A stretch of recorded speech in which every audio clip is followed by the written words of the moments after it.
Hello বন্ধুরা, কেমন আছো তোমরা? বনফুলের একটি নতুন ব্লগে তোমাদের স্বাগত।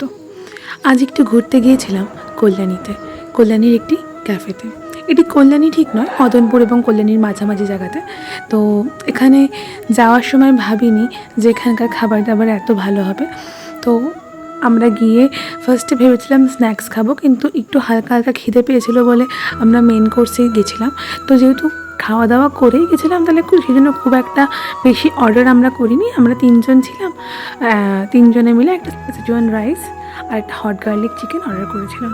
তো খাওয়ার দাওয়ার মারাত্মক ভালো ছিল। তো আমরা তিনজনেই একটু খাদ্যরসিক অল্প স্বল্প, তো খাওয়া দাওয়া করতে ভালোবাসি। বাইরে বেরোবো আর খাবো না, এটা হয়? তো এটা হলো। আর এই যে এখানে যাকে দেখছো, এটা হলো সম্পর্কে আমার মামা হয়। তো এই মামার ব্যাপারে কোনো একদিন বলবো। খুব সুন্দর ছবি আঁকে, খুব সুন্দর ভিডিওগ্রাফি করে, মানে ওভারঅল খুব ভালো একটা মানুষ। এই সময় আমরা কিছু একটা আলোচনা করছিলাম দুজনে মিলে। তো যাই হোক, তারপরে মামা আসলো। আসার পরে মামাই খাবার সার্ভ করছিল, আর আমি একটু নিজেকে নিয়ে এটা সেটা করছিলাম। তো তারপরে খাবার সার্ভ করে খাওয়া দাওয়া হলো আমাদের।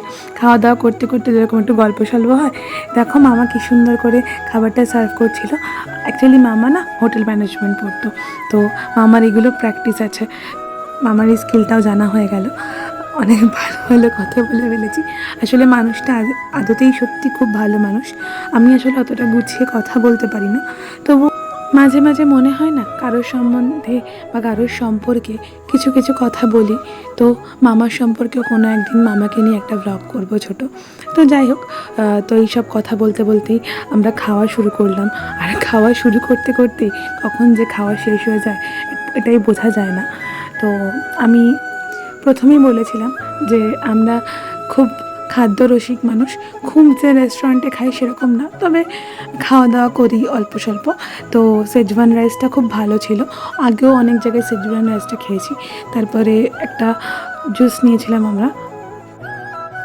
আমি না চেষ্টা করব মাঝে মাঝে কিছু মেসেজ দেওয়ার, প্রকৃতিকে ভালো রাখার জন্য।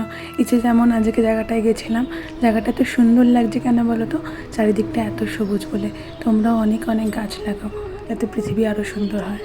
কারণ পৃথিবী সুন্দর থাকলে আমরা এবং আমাদের ভবিষ্যৎ প্রজন্ম আরও সুন্দর থাকবো। টাটা, সবাই খুব ভালো।